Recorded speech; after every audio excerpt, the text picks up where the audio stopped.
The truth doesn't care about our needs or wants, doesn't care about our governments or our ideologies or our religions. It will lie in wait for all time. And this, at last, is the gift of Chernobyl. June 18th, 1987. This journal was given to me by one of my friends a while ago, and I didn't get a chance to write in it until now. I'll try to make entries as often as I can. To begin, my name is Nikolai Smirnov. I'm a sergeant in the Spetsnaz, or Soviet Special Forces, though my specific unit is classified. If I were to write too much in this journal and it was discovered, I have no doubts that I would be severely punished. I can't say much of my previous missions because they too are also classified, but our missions are mostly abroad in places like the Middle East and Central Europe. Currently we are stationed in northern Ukraine, though that is likely going to change soon. As I sit in my cot writing this, the rest of the soldiers in our company are packing up and preparing for redeployment. Although the higher ranks have seemed quite agitated for the past few days, the rest of us are still in the dark as to where we're going. My friend Roman says he's heard we're going to be briefed on the nature of our mission tomorrow. I'm going to have to stop here. Someone's calling me. June 19th, 1987. Early this morning, we finally finished packing everything, and our convoy began traveling west. Towards the end of the day, we stopped and made camp for the night. We were told that our destination was only an hour away, and we would set off first thing in the morning. We were also told where we were going and why. Tomorrow, we will be in Pripyat, and then we will head on to our final destination, the ruins of the Chernobyl nuclear power plant. They say that our mission is to recover important documents that, in the haste to evacuate, were left behind by scientists at the plant. Once it started to get dark, we set up our tents and started some campfires. The fact that we're going to Chernobyl certainly explains why we haven't stopped at any sort of town to rest, instead of camping out in the wilderness. Anton was complaining, as we set up our tents, that it seems ridiculous that they needed this many men to retrieve classified information within our own borders. How important are those damn papers? I can't think of any that would be worth sending an entire company to retrieve, and special forces at that. This hadn't occurred to me. Now that I think about it, it does seem rather odd. It certainly doesn't seem like this many men would be needed, loaded with so much combat equipment, simply to retrieve some documents.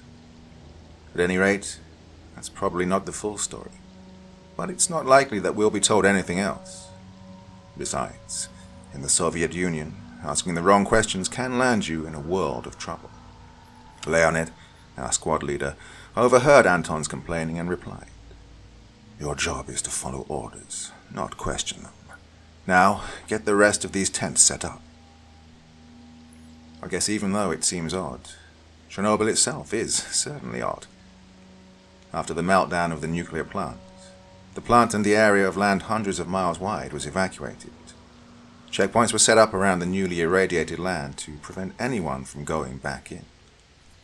After the tents had been set up, the rest of my squad and I sat around the fire and talked for a while before turning in for the night. I suppose now is as good a time as any to introduce the members of my squad. Leonid, a tall, imposing man with cunning to spare, is our leader and the lieutenant. There's also Roman, tall, lanky, and piercing green eyes. He's my closest friend of the bunch. Then there's Yuri, who has fiery red hair that he covers up with a cap or a helmet whenever he can. Terrible camouflage, he says. Anton, a short, stocky fellow who's often too outspoken for his own good. Mikhail, quiet, soft-spoken rookie who was only recently assigned to our squad. And myself. I would talk about them more, but I think it's going to have to do for this evening. I'm getting tired. Almost everyone else is already asleep. June 20th, 1987. Early this morning we packed up and set out for Pripyat, passing through several checkpoints on the way. As we made our way through the checkpoints, each more heavily guarded than the last, I was surprised at the speed at which we were allowed to pass through. Roman, Mikhail, and I all expected getting through the security forces around Chernobyl to take out most of the morning, especially since we made a point of avoiding any people on the way here and hadn't even been told where we were going until we were almost there already. Clearly there's more going on than we're being told, but we act as if we don't know that, since the secret police are far deadlier than any dangers I've ever faced. When we got to the last checkpoint, before we could continue into Pripyat, we were outfitted with heavy radiation protection suits, gas masks, and a bottle of anti-radiation pills each to keep ourselves safe from radiation exposure. As we suited up, I overheard one of the guards who was bringing us the equipment complaining to his comrade, saying something about how, at the rate we were coming, they would run out of supplies for themselves. I waited for his friends to leave, and I stopped him. When I explained how I'd overheard him talking and asked what he meant, he jumped and turned to face me, eyeing me suspiciously. He looked awful. There were dark circles under his eyes, and he looked as if he hadn't slept in days.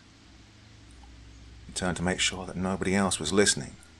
Then he pulled me off to the side, out of the earshot of anyone else. He said, "You're not the first group to come through here, you know. In fact, you're the 5th in the last 2 months. Yours is definitely the largest so far, though." Puzzled, I asked him, "Did any of them tell you why they came?" After all, they could have been research teams studying the effect of the Chernobyl radiation. After a disaster of this size, it would be important to know what effects the radiation would have on the surrounding wildlife and people who were nearby. He sighed and then said, "Let me guess. You're here to get data that the scientists left behind because of the evacuation. Important, classified, blah, blah, blah." "Then that's what they were here for, too?" I asked, surprised. He nodded grimly. "And let me tell you something else. Of all 4 groups that came before you, none of them ever came back out." Before I could say anything else, he turned and headed back towards the guardhouse. "Take care of yourself, comrade," he called over his shoulder. Suddenly, Roman walked up behind me. "You ready to go?" he asked. Yeah, I think so," I replied. "What were you talking to that guy about? You look like you'd seen a ghost," he said, frowning. I started, then noticed Leonid staring at me. I wasn't sure if he could hear us, but I decided it wasn't worth the risk. "I'll tell you later," I said. "I think we're moving out anyway." Right on cue, the truck's engine started up again, and soldiers started climbing in the backs. Later that morning, we arrived at the outskirts of Pripyat and paused briefly before driving deeper into the abandoned city. The whole ride was absolutely surreal. As I sat in the back of one of the trucks, looking out of the back, I marveled at the way nature had already begun to reclaim the city. The utter silence, aside from the sound of the trucks making their way through the desolate streets, was unnerving. I looked back to the inside of the truck at my squad mates. Roman was asleep, as were Yuri and Anton. Mikhail was staring out at the skyline of Pripyat, fixated on the crumbling buildings surrounding us.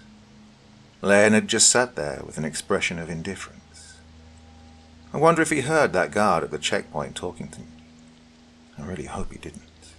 We'd both be in trouble, the guard for revealing sensitive information, and me for not reporting him. June 23rd, 1987. A lot has happened since my last entry. We made it to the heart of Pripyat and set up a more permanent base camp where we'll stay until our mission is accomplished. Tents were set up in an intersection clear of abandoned cars, but others, mostly officers, took up residence in some of the more intact buildings. Some of us were tasked with clearing out the building to make them livable, myself included. It took a long time, and by the time we were done, the sun was already starting to set. Cleaning out the buildings was more depressing than anything else, really. It was sad to think of all those people that were forced to leave with whatever they could carry, thinking they'd be gone for a few days at most. Of course, that wasn't the case. I could go on and on about all the things we found, Photos of loved ones, children's toys, that sort of thing. But, well, that isn't the worst of it. It's got me thinking. The nuclear meltdown did this much damage. I can't imagine the destruction a nuclear war with the Americans could cause. I don't think I ever really thought about that before. There's something else. The further we've gotten into Chernobyl, the more uneasy I felt. Not just because of the atmosphere of this place, but something else. I feel like we're being watched. Nothing bad has happened to us, of course, but something feels off. I do know that there's almost certainly more to this mission than we're being told. What that is, I don't know. I hope it doesn't have anything to do with what that guard told me, and that, well, he was just messing with me. I guess we'll have to see. Nothing much else has happened. Roman, Yuri, and myself played cards all afternoon, while Leonid was meeting with the other officers in the apartment complex they're using as a command center. I haven't seen Mikhail all day, though. When we woke up, his cot was empty and his boots and rifle were gone. Well, I'm about to turn in for the night, and he still hasn't come back. I think I'll ask Leonid about it in the morning. June 25th, 1987. It's been 2 days, and we still haven't found Mikhail. When I told Leonid about it in the morning, he had us and another squad search the camp for him. There's no sign of him anywhere. Yesterday they started sending out patrols every hour, each going further away from the camp in hopes of finding him. So far, they found nothing. I can't imagine why he would wander off, or how he could have gotten lost. The commander says he'll give it another day, and then he's giving up.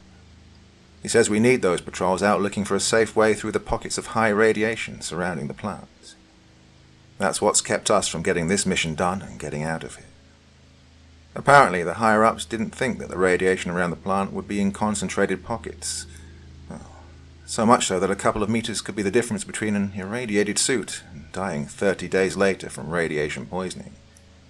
This mission is going to take a lot longer than we thought. June 26th, 1987. Things around here have taken a turn for the worse. One of the patrols that was sent out vanished. When they didn't come back to base on time, another 5-man patrol was sent out to look for them. Of those 5 men that were sent out to look, only 2 came back. An hour after they left, they were spotted a block away, running back towards the camp. Both were visibly shaken, and one of them was crying. When one of the officers asked them where the rest of their squad was, the man who was crying just sobbed even harder, and his friend just stood there with a horrified expression on his face, not saying a word. Neither of them would talk. This in itself was to put the whole camp on edge, and it only got worse when both of them committed suicide soon after. The crying man was the only one who ever spoke with anyone, and the only thing that they were able to get out of him was that everyone else in his squad was dead. When they tried to get him to tell them how they'd been killed, he fell silent, started to say something, and stood up with his pistol and walked out of the tent.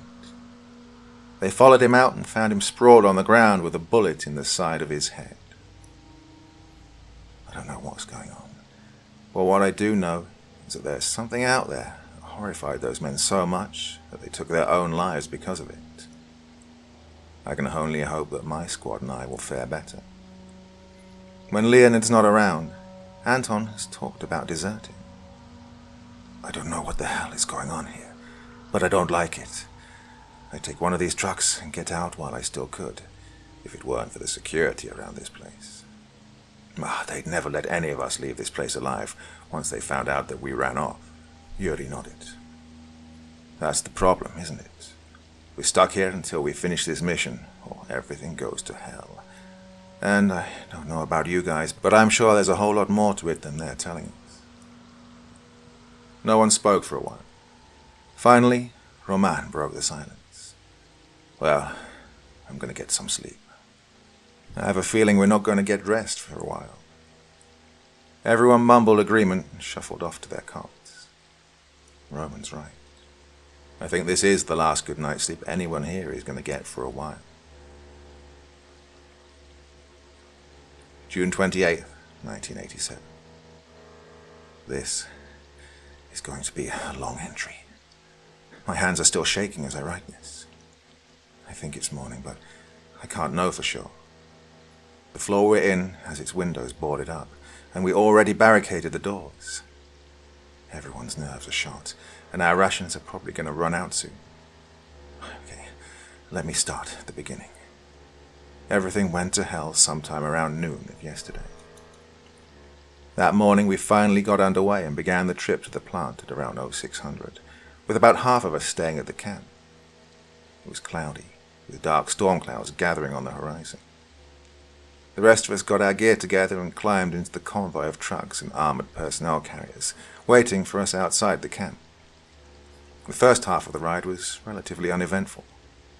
My squad rode in one of the APCs this time, one of the new models, a BTR-80.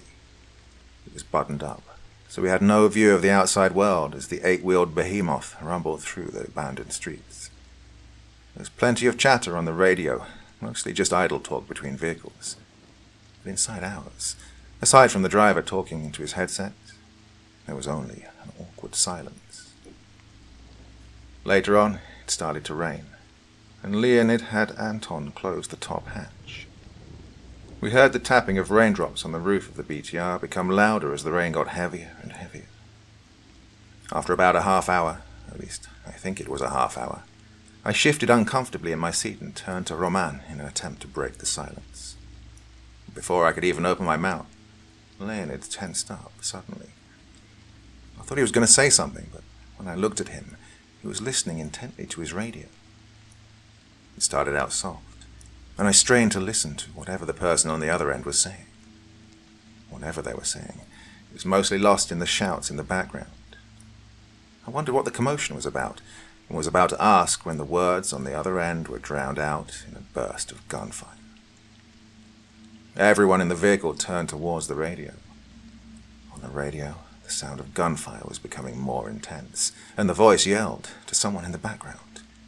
"Get the officers inside, and put snipers on the rooftops. They must not breach the perimeter." We turned to each other, our eyes wide. My mind raced. Who was attacking the camp? My first thought it was NATO or the Americans, but that seemed unlikely. My next thought was that it might be feral wildlife. It would have to be a fairly large group, perhaps a pack of feral dogs, to cause such a commotion. My thoughts were interrupted by the sudden worried talk between the rest of my squad. "Quiet!" roared Leonid. We turned to him in surprise. Leonid was by no means friendly, but he was usually unemotional and distant, using intimidation alone to get his way. Now he seemed worried and angry. I could hear it in his voice. Whatever was going on, it was serious. At some point during all of this, the BTR must have stopped. "What's the hold-up?" complained the driver, looking at the vehicle stopped in front of us. "Might be an old bus blocking the road or something," offered Yuri distractedly. The driver frowned. "This way is supposed to be clear," he muttered, shaking his head. "I don't..." Suddenly we all heard a loud crack of thunder, followed by a long rumbling and vibrations we could feel through the floor of the BTR. This lasted maybe 5 seconds before it abruptly stopped, and we were left with nothing but the sound of the rain. The driver listened to his headset for a couple of minutes intently before turning to us. A building up ahead got hit by lightning.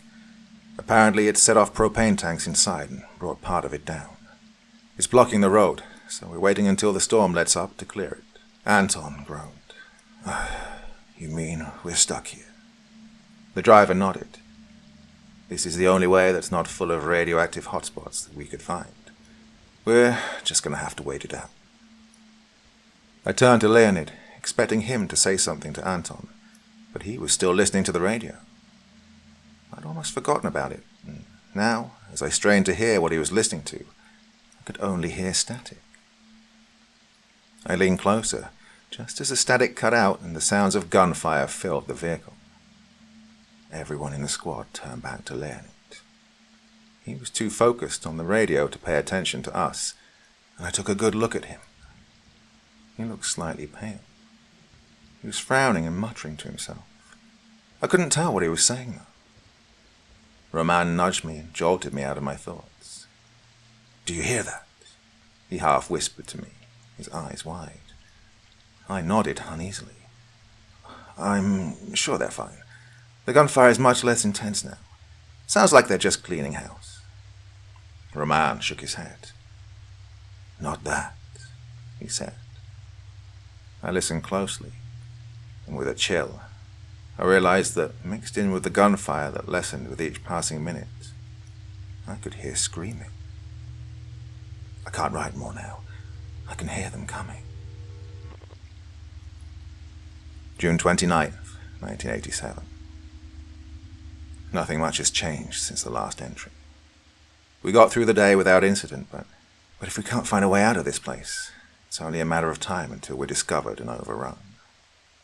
Since today was mostly uneventful, I'll pick up from where I left off yesterday.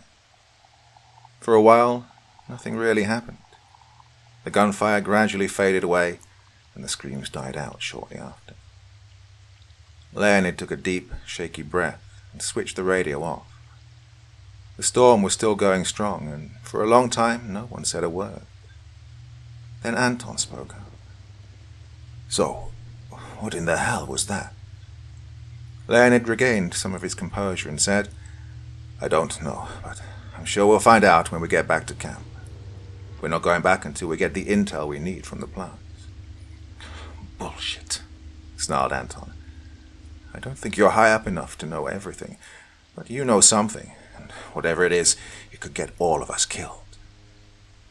Anton was going too far. Privately, I agreed with him, but he wasn't going to accomplish anything except make Leonid angry. Leonid glared at Anton. "You risk death on a regular basis. This isn't any different. Now, if you know what's good for you, you'll shut up and stop asking stupid questions," he replied coldly. "The hell it isn't," yelled Anton. "We don't even know what we're up against." I opened my mouth to tell Anton to calm down before he got into serious trouble. But before I could, Leonid whirled around to face me. "Don't you dare say a word," he hissed. "I know all about your little talk back at the checkpoint.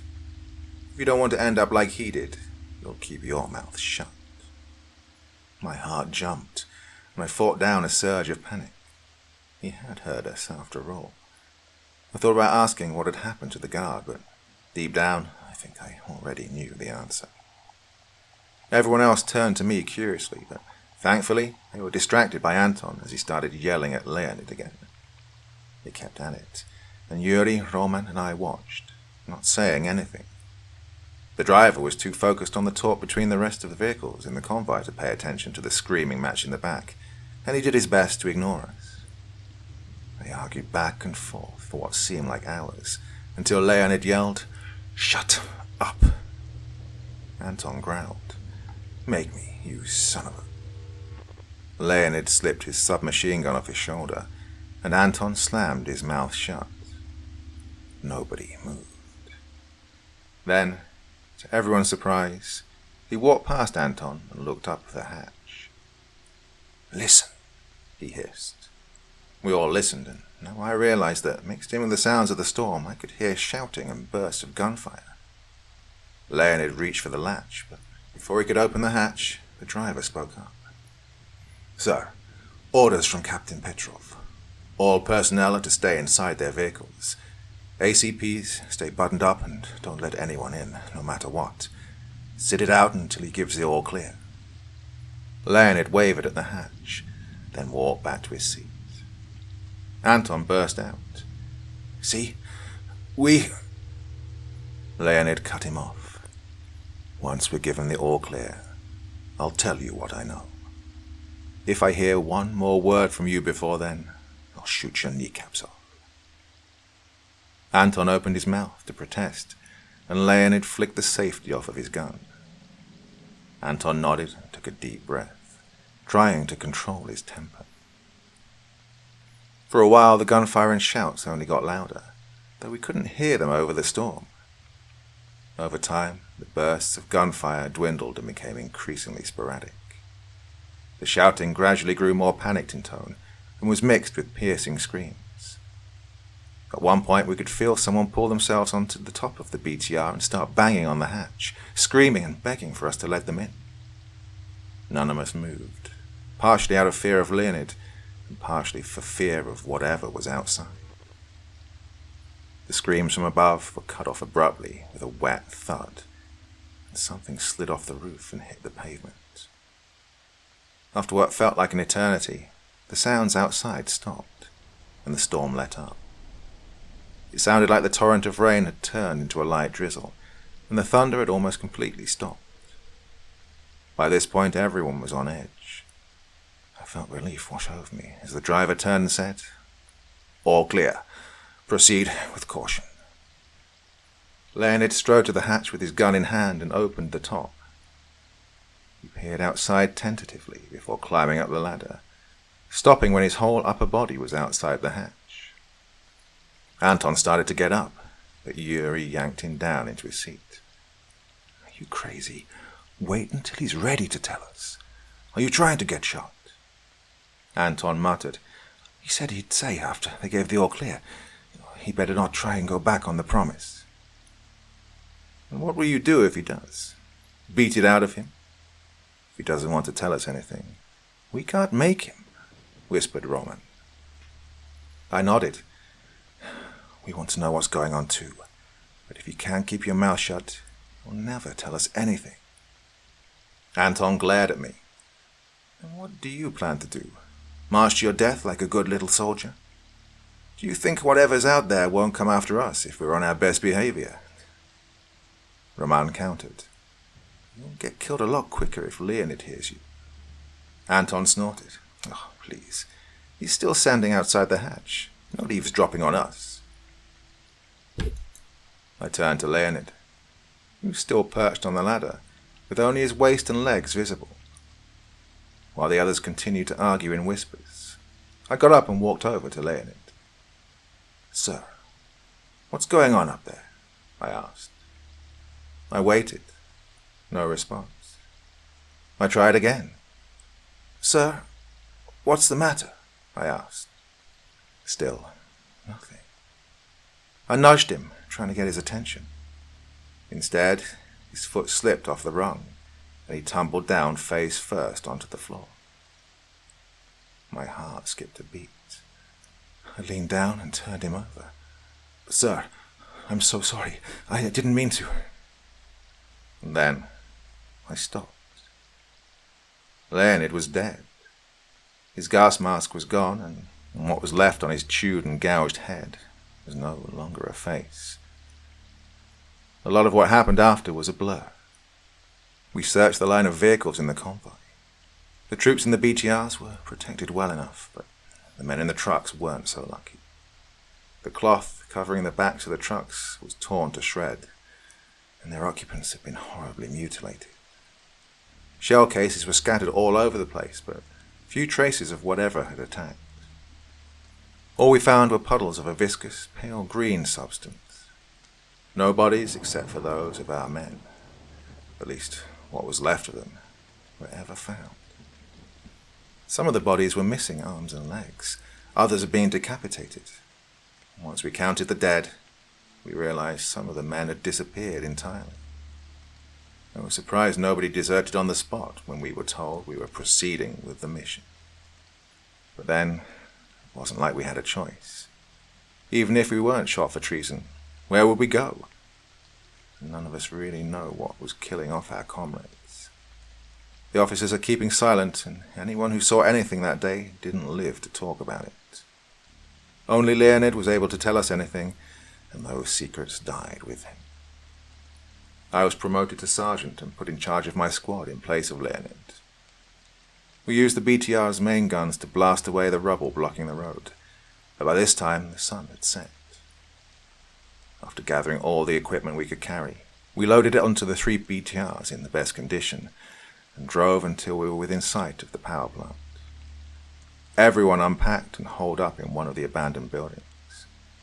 We chose one with 3 stories and set up camp on the second and third.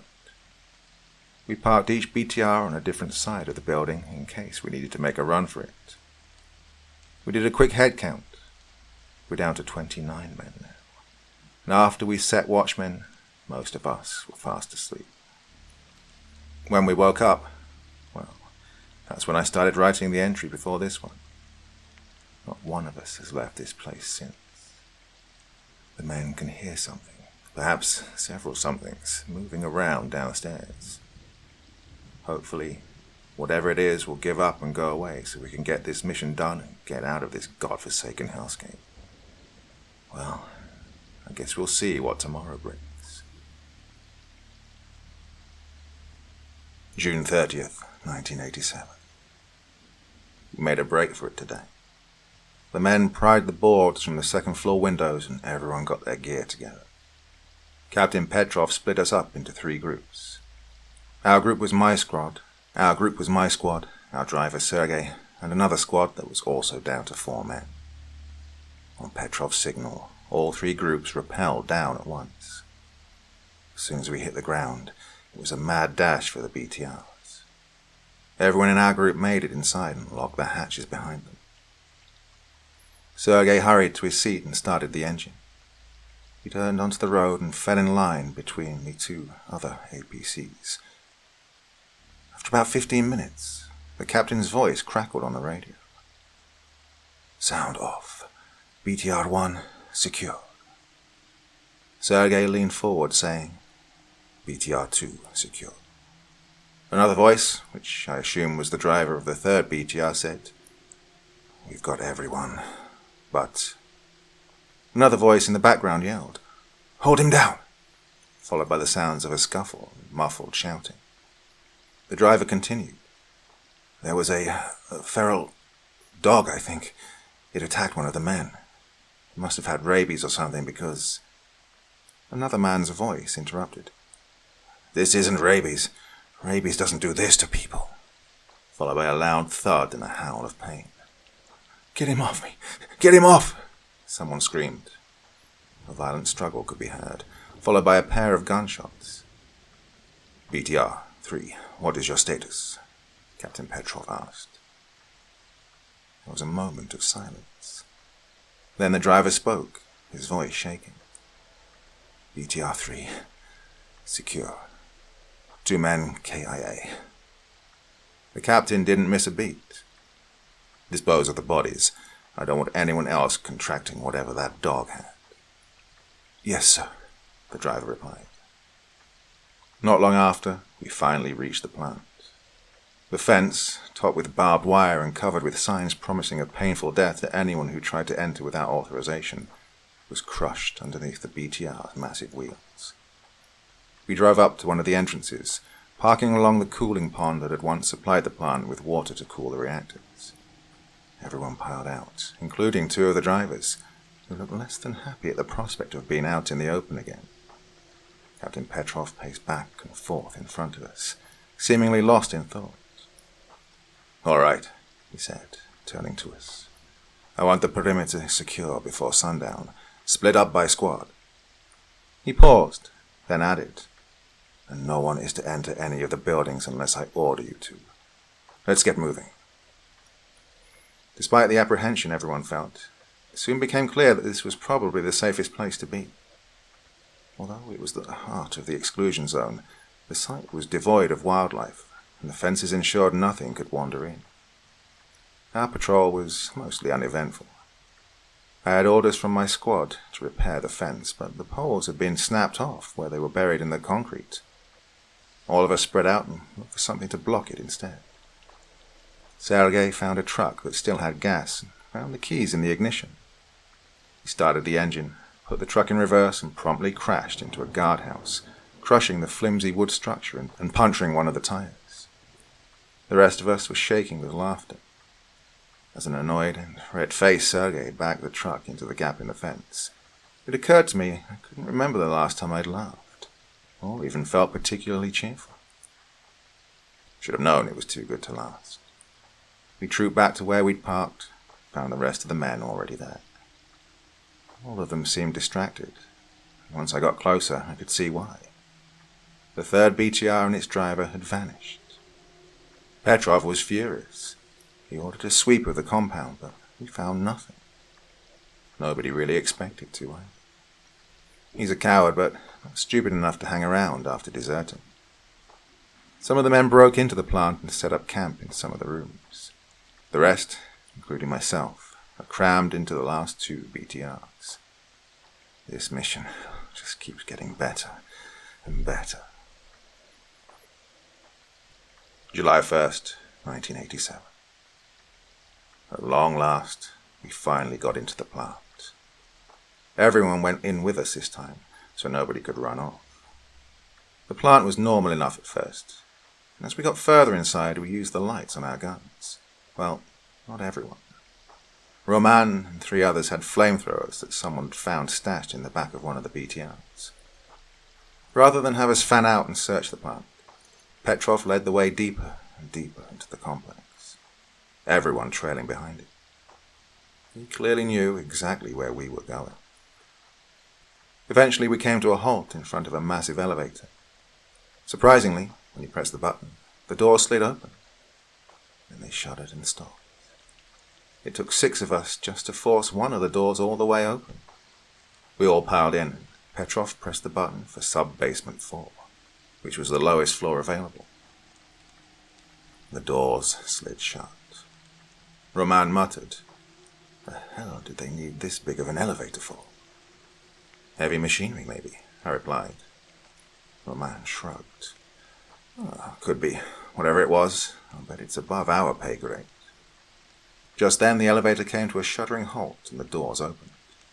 We trooped out and emerged in a long corridor that, in the darkness, seemed to stretch on forever. My gun's light caught something on the wall next to me. I walked over to it and saw that it was a switch labeled Emergency Power. I pulled it down and, to my surprise, the lights flickered and turned on. Petrov turned to me and nodded in approval. "Good find, Nikolai. They must have installed a backup generator." Everyone turned off their flashlights. He turned to address the whole group. "Anything you encounter down here is extremely classified. If you so much as breathe a word of it to anyone, you will be disciplined." Everyone knew what that meant. "In each of the rooms, you will ensure its contents are secure. Do not, under any circumstances, enter any of the rooms unless told to do so." As we marched down the hall, Anton said, under his breath, "What the hell is going on in this place?" Yuri sighed. "At this point, I don't think anything would surprise me." We came upon sets of heavy steel doors that ran along the sides of the hallway, each with a viewing slot that slid open to reveal the contents of the room beyond. At Petrov's orders, each man went to a door. I stood next to one of the men as he slid the viewing slot on the first door open. I saw his eyes widen in shock before a long, whip-like appendage lashed out and punched through his visor. Blood spattered all over the floor and walls, and he was pulled forward and slammed against the door. He yelled and struggled, but couldn't pull himself away. Roman shoved past me and jammed the nozzle of the flamethrower into the slot in the door. He pulled the trigger, and a piercing, eerie shriek came from the room before abruptly falling silent. The man's face was released, and he slumped to the floor. Cautiously, I peered through the slit. The room was made of concrete, and was empty save for the smoking, charred remains of something that, while burned beyond recognition, had clearly not been human. I slid the viewing slot shut and turned to see Roman examining the unfortunate soldier. He shook his head. "He's dead." I looked and almost threw up. He was a mess. The visor had shattered, with fragments embedding in his face.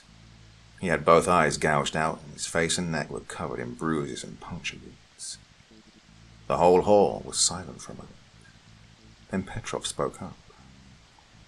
"Look from the side of the slot, not directly in front of it. Have someone cover you when you open the slot."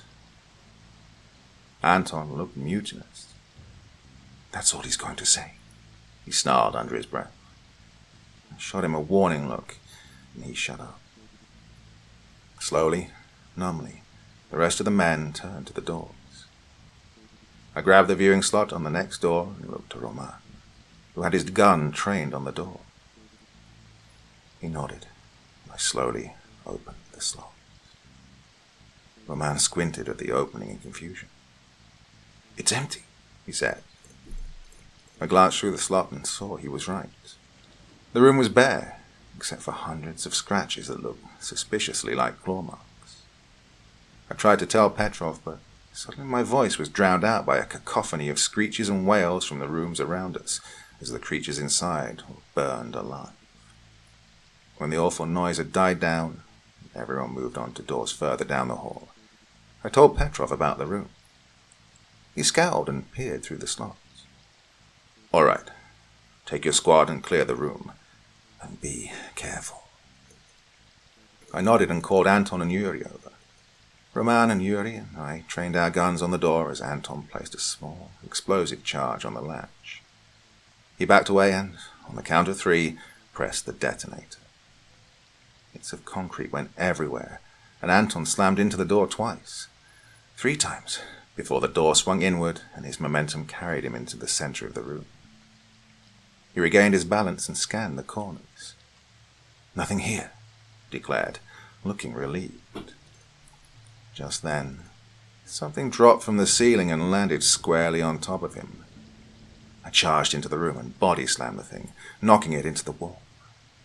I looked up to see a man, at least something that had at one point been a man, scramble halfway up the wall before turning his head a full 180 degrees to look at me. It hissed, revealing a mouth filled with uneven, yellow teeth as sharp as knives. He scrambled up the wall and across the ceiling before dropping down into the hallway, flexing fingers that sported short, curved claws.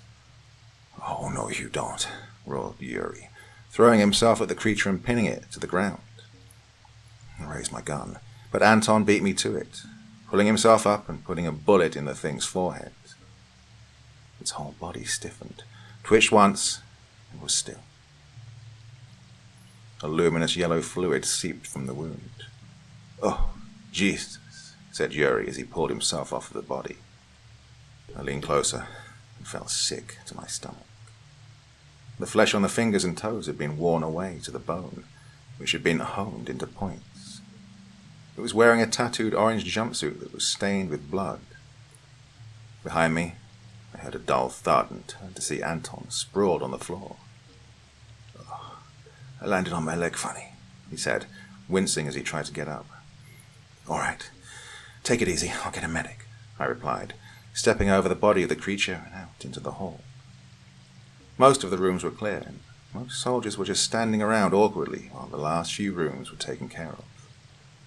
I found a medic, and soon Anton had his leg in a splint and hobbled out of the room, using his rifle as a crutch. Petrov spotted him and jogged over. Frowning, he asked, "Did something go wrong?" "No, sir," said Anton sarcastically. "This is exactly where I wanted to end up." I felt a strong urge to slap him, but at the same time I couldn't help but smile. "Don't worry, sir," I said. "When he stops being a smartass, that's when you'll know he's really hurt." "Might be an improvement," said Petrov, scowling at Anton. At that moment, a man whom I recognized as one of the drivers walked up behind Petrov and tapped him on the shoulder. "Sir, all the rooms are clear except the last one. The viewing slot is welded shut, so we've got no idea what's in there." Petrov thought for a moment before replying. "All right, round everyone up. Let's get this over with." He said something else after that, but I don't know what. I was too distracted to notice. I'd forgotten something, but what? I tried to remember.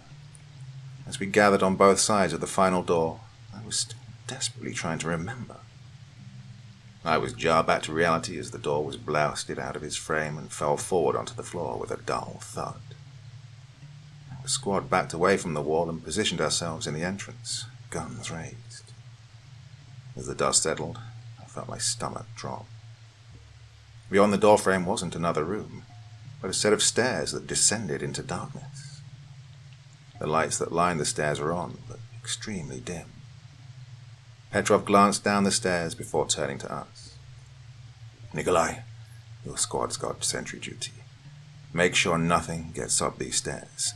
And definitely don't go down there yourselves. The rest of you, come with me to the ground floor. We'll sweep the plant for any sensitive information." After everyone else was in the elevator, Anton sat down in the hall with machine gun on his lap, eyeing the stairs warily. The rest of us stayed where we were, squinting down the stairway into the inky darkness. After an hour or so, we were all much more relaxed. Anton had fallen asleep, and the rest of us sat talking idly, glancing at the stairs every so often to make sure nothing snuck up on us. I took my Geiger counter off my belt and scanned the hall. The readout was 850 MSV. Not healthy by any means, but certainly not fatal. I aimed it at the stairs and it jumped to 1100 MSV. Still not fatal, but if it was high at the entrance, it would probably get higher as one went down. Shouldn't the dosage be higher up here? "I'm not complaining, but it's definitely weird," said Yuri as he peered over my shoulder. I shrugged. Nothing good, that's for sure.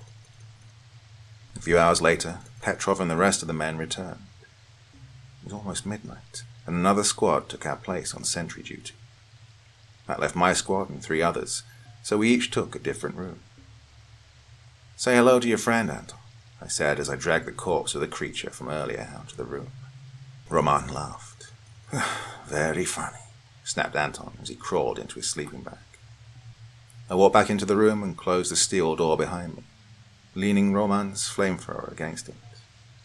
At the very least, if something got into the room, it would wake us up. Later, as I curled up in my sleeping bag, I remembered earlier. I'd thought that I was missing something, but what? "Oh, I can wait," I thought to myself as I started to doze off. Whatever the driver reminded me of couldn't be that important. And then it hit me. I sat up, scrambled to my feet, and shook Roman awake. "What is it?" he said groggily, rubbing his eyes. "Where's Sergei?" I asked. "Wasn't he with us?" Roman's eyes widened. "Yeah, he was, come to think of it. I haven't seen him since yesterday, but he couldn't have run off." We checked with the other squads, but we couldn't find him. None of them had seen him either. Whatever's happened to him, I don't think he's coming back. And I don't think I'll be getting much sleep tonight. July 2nd, 1987. Screw it. Screw the whole mission. We're getting the hell out of here while we still can. This morning, Roman shook me awake. He looked as scared as I'd ever seen him. "They're gone," he whispered. "They're all fucking gone." "What?" I muttered, sitting up and rubbing my eyes. He shushed me. "Quiet. I'm going to wake the others. With any luck, whatever's downstairs won't notice." Head spinning, I rolled up my sleeping bag, slipped on my backpack, and grabbed my gun. Roman and I covered the door while Anton and Yuri packed up their gear. "What do you mean everyone's gone?" I whispered to Roman. "Listen," he whispered. Yuri joined us at the door, and Anton hobbled over and leaned against the wall. We all stood still and listened. Nothing. It was quiet as the grave. "I don't hear anything," said Anton finally. "That's just it," muttered Roman. "Maybe they're still asleep," Yuri said, hopefully. I glanced at my watch and my heart skipped a beat. It was nearly midday. Something was horribly wrong. "I don't think so," I said. "Keep your voice down," Roman whispered. I nodded. I opened the door and crept into the hall. It was deadly quiet. "Let's check the other rooms," I whispered as I edged down the hall, the others close behind me. We searched the rest of the rooms, but there was no one. Sleeping bags, backpacks, and other gear were strewn around in the rooms where the other squads had been. "Well, I think we'll have to check downstairs," I whispered.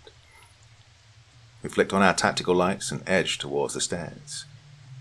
Now, I wouldn't want to question orders, but wouldn't it be better to go away from the dark, foreboding stairway? Muttered Anton. I ignored him and began walking down the stairs. Why didn't they come after us? Whispered Yuri. I shrugged. Ours was the furthest room from the stairs, but, well, I really don't know. We finally reached the bottom of the stairs. I swung my light around. We were in what looked like a kind of control room, with monitors, surveillance equipment, and chairs lining the walls. At the end of the room was another, even heavier metal door, which stood open. I walked to the doorway and was half across the room when I stopped. A limp form was huddled in the door, leaning against it. I took another step and heard clattering at my feet. I turned my light to the floor and saw a few shell casings at my feet. My heart pounding, I quickly scanned the floor and saw bloodstains and more shell casings. Oh, shit, whispered Yuri. As I looked round, I could see that the floor was almost literally carpeted with shell casings and blood. Every so often, my light would catch the outline of chunks of flesh and bodies, some human, some that were likely human or animal in origin. Their bodies were oozing a viscous green fluid. I gingerly stepped over a gun with a severed hand still clutching the grip and looked up at the door. I shone my light on the body in the doorway. It was Petrov. His gas mask lay at his feet, the straps torn off. His suit was torn to shreds and one of his legs had been severed below the knee. We gathered at the door. For a moment, nobody moved or spoke. All right, I whispered. Keep moving. Stay quiet. And... Without warning, Petrov shuddered, then jerkily pulled himself into a sitting position. We all jumped back. I leaned down. Sir, I whispered before trailing off and falling silent. His eyes shone on the light from our guns. Not white, but a sickening yellow-green and devoid of pupils. He lunged at me, letting out a guttural howl. I swung the butt of my rifle and hit him square in the face. His head snapped back, and Yuri emptied a full clip into the thing that had been Petrov. He fell backwards into the floor, shrieking and convulsing. Roman swept a jet of flame over him, and I put round after round into his shuddering body until at last he was still, an awful snarl fixed on his face. Anton fired into the darkness beyond the door. I wheeled round angrily, yelling, Petrov, it's dead. What? I stopped and slowly turned back towards the door. Howling and guttural cries rang in my ears. More glowing eyes appeared in the doorway, faint at first but growing ever closer as we watched. What are you waiting for? Run! I screamed. We turned and fled, across the room, back up the steps, through the hallway, into the elevator. No one looked back. We could hear them gaining on us. Anton was helped along by Yuri and I, but he was still forced to put weight on his leg as he jogged along, grimacing in pain. Come on, growled Yuri, jamming the button. Behind us we heard the pounding of many footsteps from the stairs. The doors slowly slid open, and Yuri and Anton slipped through them. Then the door shuddered and stopped. I squeezed through the doors and turned to see Roman desperately trying to tear the flamethrower off himself, but his hands were shaking too much. I can't get in, he yelled. I threw myself against one of the doors, and Yuri desperately tried to slide open the other. Anton leaned against the wall and fired over Roman's shoulder. The creatures that were once our comrades were hot on our heels. As Roman tried to force his way through the doors, the rest of us fired into the mob of monsters that forced their way down the hall. Bodies fell, some with too few or too many limbs, others whose bodies looked partially melted, some with freakishly elongated bodies and limbs so tall their heads grazed the ceiling, and countless other horrors I can't bring myself to describe.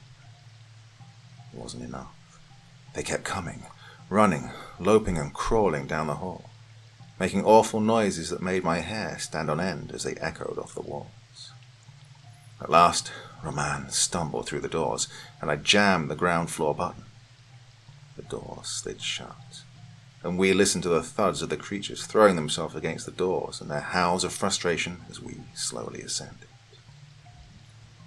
All of us rushed out the doors as soon as they opened, all sense of caution abandoned.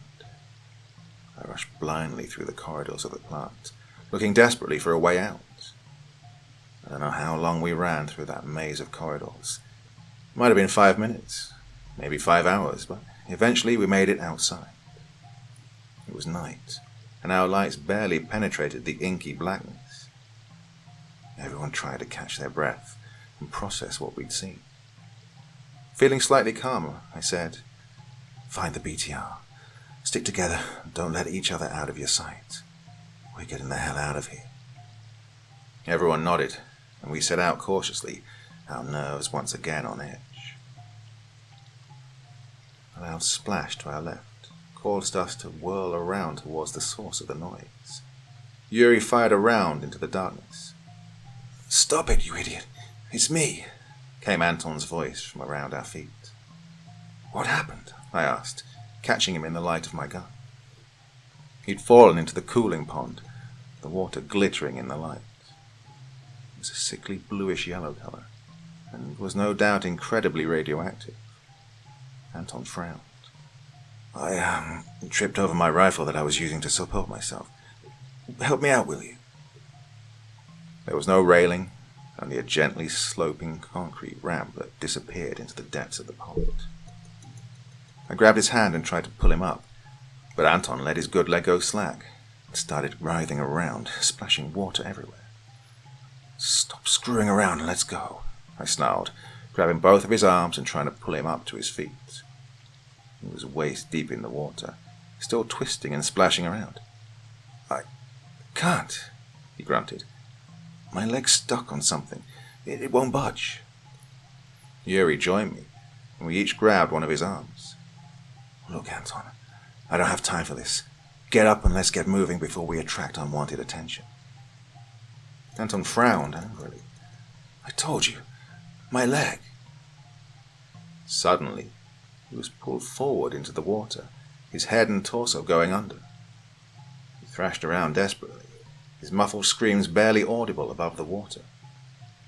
Yuri and I held on as we were pulled forward, trying to make sure our feet didn't touch the waterline. The man grabbed onto his arm with Yuri, but it was no use. "Yuri, use your gun," I yelled. Yuri grabbed his submachine gun and pointed it at the surface of the water as it splashed and churned. "What if I hit him?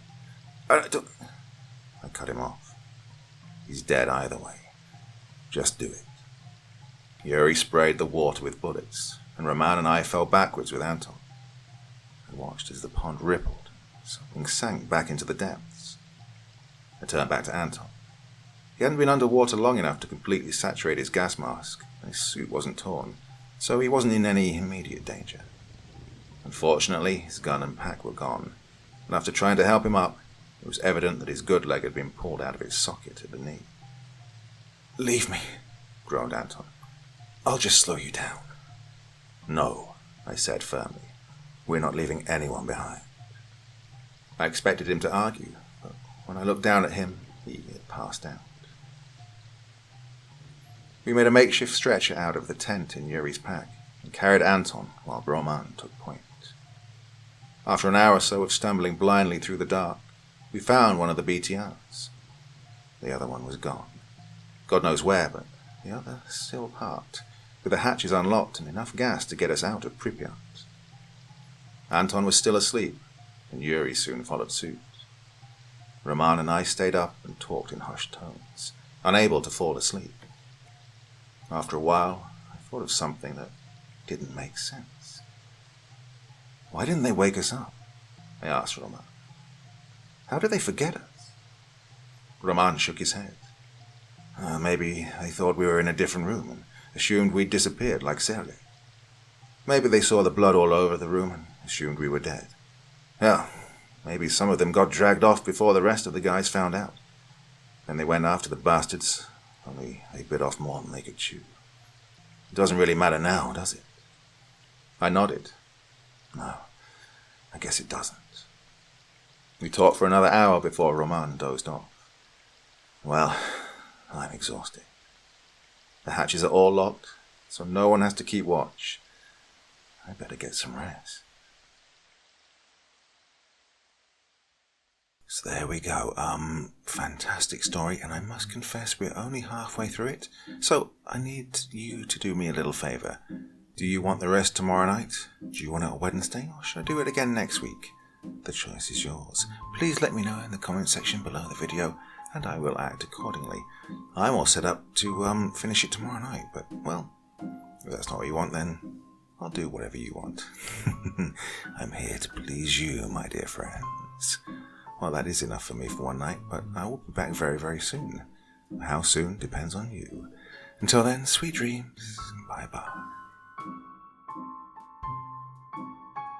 Thank you so much for choosing to spend your time listening to me. Now, if you enjoyed the Dr. Creepen experience, then come find me on Facebook. Come chat with me on Twitter. Listen to the background music and download it if you like on SoundCloud. Drop by the store. Pick up a t-shirt.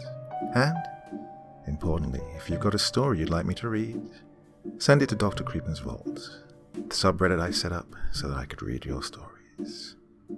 Now, looking forward to seeing you all again real soon. So, come check me out, okay?